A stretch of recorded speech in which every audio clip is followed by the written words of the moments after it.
दोस्तों, एक बार भगवान शिव कैलाश पर्वत पर बैठे थे तो माता पार्वती कहती है, हे प्रभु, जब भी मेरी नजर पृथ्वी लोक पर पड़ती है तो मैं क्या देखती हूँ कि भाई भाई की जान का दुश्मन बना हुआ है। भाई भाई की संपत्ति छीनकर उसे घर से निकाल रहा है। आखिरकार पृथ्वी पर भाई भाई के बीच में प्रेम समाप्त होता जा रहा है। एक भाई दूसरे भाई के सुख को देकर ईर्ष्या कर रहा है। प्रभु, मैं ये जानना चाहती हूँ कि भाई को घर से निकालने वाले भाई को यमराज कौन सी सजा देते हैं। वही माता पार्वती की बात सुनकर भगवान शिव कहते हैं, हे पार्वती, तुम्हारा प्रश्न बहुत ही महत्वपूर्ण और ज्ञानवर्धक है, इसलिए मैं तुम्हें तुम्हारे प्रश्न का उत्तर एक छोटी सी कहानी के माध्यम से देता हूँ। भगवान शिव कहते हैं, हे पार्वती, एक समय की बात है, एक बूढ़े आदमी के 3 बेटे थे। उसके बड़े बेटे क्रूर और आलसी थे, परंतु सबसे छोटा बेटा बड़ा ही रूपवान, भला और मेहनती था। असल में सबसे छोटा बेटा मेहनत करने से सूखकर कांटा हो गया था। वहीं बूढ़ा बाप अपने तीनों बेटों में से सबसे छोटे बेटे को ही सबसे ज्यादा प्यार करता था, क्योंकि सबसे छोटा बेटा बहुत ही आदर्शवादी था और अपने माता पिता की बहुत सेवा करता था। इस वजह से बूढ़े बाप के बड़े दोनों बेटे उसके छोटे बेटे से बहुत ज्यादा चिढ़ते थे। वही समय धीरे धीरे गुजरता रहा। फिर अचानक एक दिन बूढ़े बाप की मृत्यु हो गई। वही सबसे छोटा भाई बेटा अपने दोनों बड़े भाइयों के आश्रय पर रह गया। वही पिता की मृत्यु से छोटे भाई को इतना धक्का लगा कि वो फूट फूट कर रोने लगा, पर उसके रोने से उसके दोनों बड़े भाइयों पर कोई प्रभाव नहीं पड़ा और उसके बड़े भाई अपने छोटे भाई से चिढ़कर कहने लगे, अब ये झूठा मौत का रोना बंद करे।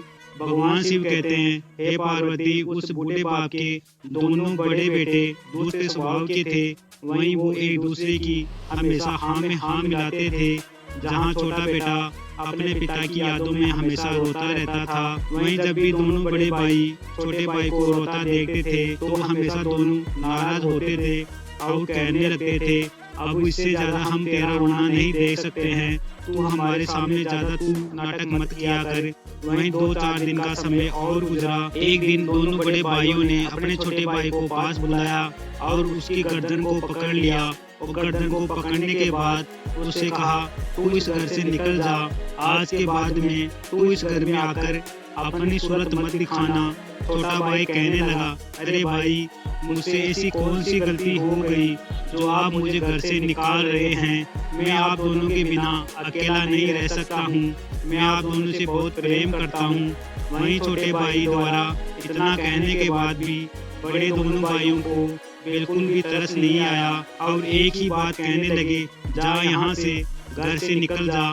भगवान शिव कहते हैं, हे पार्वती, फिर अपने बड़े भाइयों का ऐसा स्वभाव देखकर छोटा भाई कहने लगा, ठीक है भाई, मैं जाता हूँ, लेकिन मेरा हिस्सा मुझे दे दो। वहीं जब हिस्से की बात आई तो दोनों बड़े भाइयों ने सूखी रोटी का एक टुकड़ा निकाला और अपने छोटे भाई के मुंह पर मार दिया और कहा, ले जा ये रोटी का टुकड़ा और यहाँ से दफा हो जा, क्योंकि बाप की जायदाद में केवल यही तेरा हिस्सा है। भगवान शिव कहते हैं, पार्वती, इस प्रकार दोनों बड़े भाइयों ने अपने छोटे भाई का हाथ पकड़ा और घर से बाहर निकाल दिया और दोनों घर के भीतर चले गए और ये दरवाजे बंद कर दिए।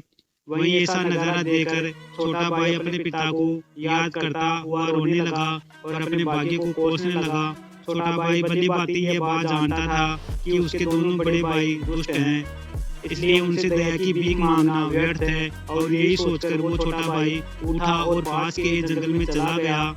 वो समझदार तो था ही, इसलिए वो जंगल में कुछ लकड़ियां और थोड़ा घास फूस बटोर कर ले आया। इस तरह उसने सिर छिपाने के लिए जंगल में एक कुटिया बना ली और जल्दी ही 4 दीवारी और एक छत मजबूत कर ली। भगवान शिव कहते हैं, हे पार्वती, असल में छोटा भाई हमेशा खुश रहता था और विपदा में भी मुस्कुराना जानता था, इसलिए कुछ समय तक तो वो किसी तरह अपना निर्वहन करता रहा और जंगल से कंदमूल बटोर कर उससे अपना पेट भरता रहा। परंतु धीरे धीरे सर्दी का समय आ रहा था और वो जानता था कि जंगल में छोटी सी कुटिया में सर्दी का समय बिताना बहुत ही कठिन होगा। भगवान शिव कहते हैं, पार्वती इधर तो छोटे भाई को सर्दी का मौसम आने की चिंता हो रही थी और उधर उसे एक दिन बड़ी जोर की भूख लगी, तो बेर बटोरते हुए वो जंगल में भटक रहा था। दिन भर भटकता रहा, लेकिन जब तक वह केवल मुट्ठी भर बेर ही जुटा पाया था, जो उसकी भूख मिटाने के लिए पर्याप्त नहीं थी। वहीं हाथ में बेर लिए वो बड़ा ही उदास अपनी कुटिया की ओर आ रहा था कि फिर अचानक रास्ते में उसे एक घायल चिड़िया पड़ी मिल गई। वहीं उस छोटे भाई ने जब घायल चिड़िया को देखा तो उसकी तरफ प्यार से हाथ बढ़ाया। वहीं चिड़िया झटपटाते हुए अपने पंख को फड़फड़ाने लगी, क्योंकि चिड़िया डर रही थी। उसे लग रहा था कि कोई लड़का आज उसके साथ में अनिष्ट करने आया है। और फिर जब छोटे भाई ने दयापूर्वक धीरे धीरे उस घायल चिड़िया के ऊपर हाथ फेरते हुए उसे देखने लगा, तो उसने देखा कि घायल चिड़िया का एक पैर टूटा हुआ है। वहीं छोटे भाई घायल चिड़िया को उठाकर अपनी कुटिया में ले आया और वहाँ एक कोने में उसके घास फूस से कोमल गुदगुदा सा बिस्तर बनाया और उस पर चिड़िया को रख दिया। वहीं अपने सारे बेर भी उसने चिड़िया को खिला दिए। इसके बाद छोटे भाई ने घायल चिड़िया की इतनी सेवा की जिससे बहुत जल्दी ठीक होने लग गई। और एक दिन सुबह होते ही वो चिड़िया वहाँ से उड़ गई, क्योंकि छोटे भाई को चिड़िया से बहुत ज्यादा प्रेम हो गया था। इसलिए चिड़िया के उड़ जाने के बाद में छोटा भाई उदास हो गया, क्योंकि सारे जंगल में केवल यही चिड़िया उसकी साथी थी। भगवान शिव कहते हैं, पार्वती परंतु अगले दिन जब सुबह हुई तो छोटे भाई को किसी पक्षी की चहचहाट सुनाई पड़ी और उसने कई सारी चिड़ियों में से उस चिड़िया को पहचान लिया। और जैसे ही छोटे भाई ने उस चिड़िया के सर को पहचाना तो लपक कर बाहर आया और क्या देखा कि वही घायल चिड़िया उसकी कुटिया पर स्वस्थ होकर बैठी है और चिड़िया की चोंच में एक नन्हा सा बीज है। वहीं चिड़िया ने उस बीज को छोटे भाई के पैरों में गिराते हुए कहा, तुमने दया करके इतने दिनों तक मेरी सेवा की है, इसलिए मैं तुम्हें धन्यवाद देने आई हूँ। अब मैं तुम्हें एक छोटा सा बीज देती हूँ, ये तुमको और अपनी कुटिया के पास में इसे बो दो, इसके बीज से तुम्हारा भाग्य चमक जाएगा। और फिर ऐसा कहकर चिड़िया ने वो बीज उस छोटे भाई को दे दिया और वहाँ से उड़ गई। वहीं छोटे भाई ने वो बीज उठाया और अपनी कुटिया के बाहर बो दिया। भगवान शिव कहते हैं, पार्वती जब छोटे भाई ने रात को बीज बो दिया और जब अगली सुबह उसकी नींद खुली तो उसने देखा कि कुटिया में अंधेरा छाया हुआ है। पहले तो उसे भ्रम हुआ कि शायद आज बहुत जल्दी नींद खुल गई है, फिर उसका मन नहीं माना और वो ये देखने के लिए खड़ा हो गया कि अभी सूरज निकला है या नहीं निकला। वहीं जब छोटे भाई ने कुटिया के दरवाजे से झांकने के लिए बाहर निकलना चाहा तो एक बहुत ही कोमल पत्ता उसके मुंह पर संवारने लगा। वहीं छोटा भाई जब उस पत्ते को उठाकर बाहर निकला तो क्या देखता है कि चारों ओर अनेक हरे पत्ते फैले हुए हैं। वहीं उसने दोनों हाथों से पत्तों को उठाया। पेठे के पत्ते इतने घने थे कि उसके मुंह पर गुदगुदी करते प्रतीत होने लगे। फिर तो ऐसा नजारा देखकर छोटा भाई विस्मित होकर चिल्लाने लगा, अरे ये तो पेठे की बेल है, इतनी बड़ी बेल उसने पहले कभी नहीं देखी थी।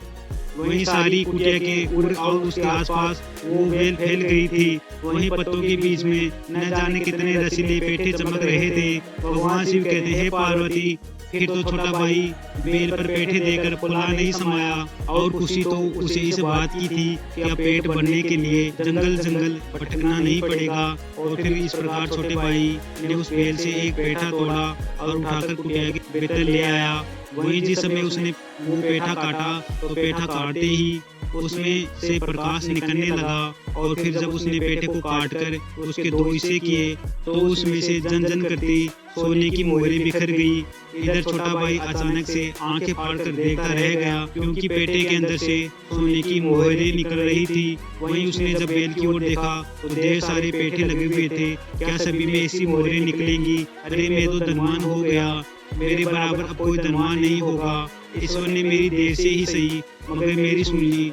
मेरे भाइयों ने तो मेरे साथ बेईमानी कर ली, परंतु ईश्वर ने मेरी मदद की। वास्तव में विद्वान सच कहते हैं, जिसका कोई नहीं होता है उसका ईश्वर ही होता है। और फिर ऐसा सोचकर वो छोटा भाई उछल कूद करने लगा, खुशी से झूमने लगा। वहीं उसने दो बड़े पेठे तोड़े और भागता हुआ अपने दोनों बड़े भाइयों के घर पहुंचा। हालांकि दोनों भाइयों ने उसके साथ में बड़ी नीचता और निर्दयता का व्यवहार किया, फिर भी वो धन मिलने की खुशी अपने भाइयों में ही बांटना चाहता था।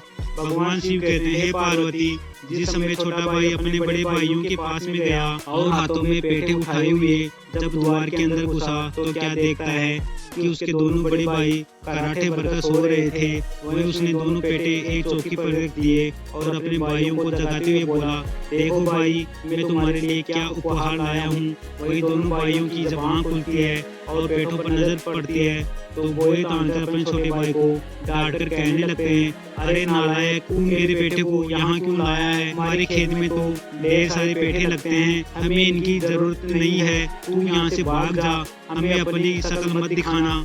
भगवान शिव कहते हैं, है पार्वती, वही बीच वाला भाई चालाक था। वो एकदम से अपने बड़े भाई से कहने लगा, अरे भाई, एक बार गौर से देखो, ये कोई मामूली पेठा नहीं है। और इतना कहते ही बीच वाले भाई ने एक पेठे को काटा तो उसमें से खनकना आवाज हुई, सोने की मोहर लुढ़कने लगी। वही सोने की मोहर देखते ही दोनों बड़े भाइयों ने उनको इकट्ठा करने के लिए एकदम ऐसी फुर्ती दिखाई जैसे जीवन भर देखने में नहीं आई थी। वही दूसरे भाई ने जब दूसरा पेठा काटा तो उसमें से भी सोने की मोहरों का ढेर लग गया। वही इतनी मोहरें देखकर दोनों बड़े भाई खुशी से उछल कूद करने लगे और मन में सोचने लगे, अब हमें काम करने की क्या जरूरत है, हम तो मजे से बैठकर खाएंगे। वही इतना कहते ही दोनों बड़े भाइयों ने छोटे भाई की गर्दन पकड़ ली और कहने लगे, तू जल्दी से बता, ये पेठे तुझे कहाँ से मिले? वही छोटा भाई कहने लगा, अरे भाई, मुझे मार क्यों रहे हो, मैं तुम्हें सारी बात बताता हूँ। वही उस छोटे भाई ने जंगल में पड़ी एक घायल चिड़िया की सारी कहानी सुनाई। फिर तो सारी बात सुनकर दोनों बड़े भाई ईर्ष्या से जलने लगे और एकदम से अपने छोटे भाई को पकड़कर धक्का दे दिया और कहा, भाग जा यहाँ से और दोबारा हमें अपनी शक्ल मत दिखाना, हमारे घर में तेरे लिए कोई जगह नहीं है। भगवान शिव कहते हैं, है पार्वती, इस प्रकार छोटा भाई उदास होकर वहां लौट गया। वो ये सोचकर अपने भाइयों के पास गया था कि वो उसे गले लगाएंगे, पर दोनों भाइयों ने उसे दुत्कार कर निकाल दिया। वहीं छोटे भाई के घर से निकल जाने के बाद बड़ा भाई वो बीच वाले भाई से कहने लगा, अब तू एक काम कर, जल्दी से जंगल में जा और किसी घायल चिड़िया को पकड़ कर ले आना। हम भी घायल चिड़िया की सेवा करेंगे और उसके बाद हमें भी पेठे मिलेंगे, जिनके अंदर से ढेर सारी मोहरें निकलेगी और फिर हमारे बराबर कोई धनवान नहीं होगा। वही बड़े भाई की बात सुनकर बीच वाला भाई घायल चिड़िया की तलाश में जंगल में निकल पड़ा। वही तलाश करते करते बीच वाले भाई को टूटे पंख वाली कोई चिड़िया नहीं मिली। फिर वो ये सोचकर घबराने लगा, यदि मैं खाली हाथ घर जाऊंगा तो बड़ा भाई मुझे मारेगा। वही बीच वाले भाई को एक उपाय सूझा और उसने झपट कर एक चिड़िया को पकड़ा और उसका पंख तोड़कर वो घर की ओर ऐसे दौड़ा। वही घर जाकर बीच वाले भाई ने अपने बड़े भाई को सारी बात बताई कि उसने चिड़िया को किस तरह से पकड़ा है और किस तरह से अपने हाथ से पंख तोड़ा। अब हमें इस घायल चिड़िया का इलाज शुरू करना है, हमें इस घायल चिड़िया को स्वस्थ करना है। वही दोनों बड़े दुष्ट भाइयों ने उस घायल चिड़िया को जड़ी बूटी और बेर खिलाए, पर वो उसे कोसते और फटकारते रहे कि वो उसे ठीक होने में इतनी देर क्यों लग रही है। आखिर बेर खाते खाते चिड़िया उड़ने लायक हो गई और एक दिन अपने आप पंख फैलाकर उड़ गई। अब तो ये देखकर दोनों दुष्ट भाइयों की खुशी का ठिकाना नहीं रहा। वही अगले ही दिन चिड़िया चोंच में एक बीज लेकर आए और दोनों भाइयों के पास डाल दिया और वहां से उड़ गई।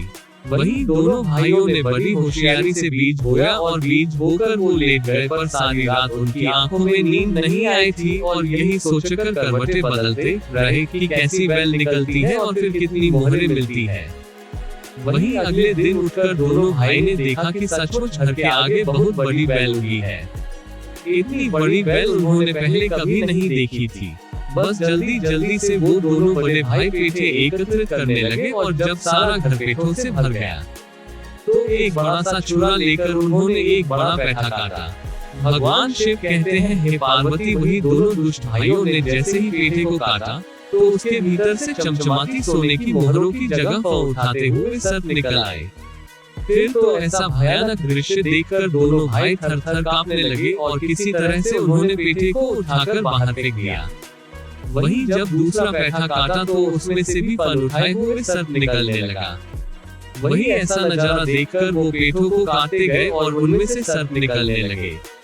जब चारों ओर सर्प ही सर्प हो गए तो सांपों ने दोनों दुष्ट भाइयों को चारों तरफ से घेर लिया और अपने फनों से इतने प्रहार किए कि अपने अंदर का सारा जहर उन दोनों दुष्ट भाइयों के अंदर प्रवेश कर दिया और ऐसा होते ही दोनों भाइयों का शरीर नीला पड़ गया और उनकी मृत्यु हो गई। वहीं नाग देवता ने छोटे भाई को जाकर दर्शन दिए और कहा, तुम्हारे दुष्ट भाइयों का खात्मा हो चुका है, अब तुम घर जाकर अपना जीवन व्यतीत करो, आज के बाद में तुम्हें सताने वाला कोई नहीं होगा। भगवान शिव कहते हैं, हे पार्वती, इस प्रकार वो छोटा भाई सभी पेठों को लेकर अपने घर आ गया और जो भी पेठा करता था उसमें से सोने की मोहरें निकलती थी। इस प्रकार उसके जीवन में इतना धन हो गया कि सुख शांति से जीवन यापन करने लगा। वही अंत में भगवान शिव कहते हैं, हे पार्वती, तुम्हारा प्रश्न था कि भाई को घर से निकालने वाले भाई को यमराज कौन सी सजा देते हैं। तो समझ लो, जो भाई को घर से निकालता है, घर से बेघर कर देता है, भाई की संपत्ति हड़पता है, ऐसे भाई को यमराज सर्पों से रिसवाते हैं और सांपों के जहर से ऐसे भाइयों की तड़प तड़प कर मृत्यु हो जाती है। इसलिए कभी भी एक भाई को दूसरे भाई का हिस्सा नहीं हड़पना चाहिए, उसकी संपत्ति कभी नहीं हड़पनी चाहिए। अपने भाई को कभी घर से बेघर नहीं करना चाहिए, क्योंकि भाई जैसी चीज संसार में दूसरी नहीं होती। वही माता पार्वती कहती है, हे प्रभु, वास्तव में कहानी सुनकर मेरा मन प्रफुल्लित हो गया। ऐसे दुष्ट भाइयों को ऐसी ही सजा मिलनी चाहिए। यदि आपको वीडियो पसंद आए हो तो भगवान शिव और माता पार्वती के लिए एक लाइक करना ना भूले। मिलते हैं अगले वीडियो में, आप अपना ख्याल रखें।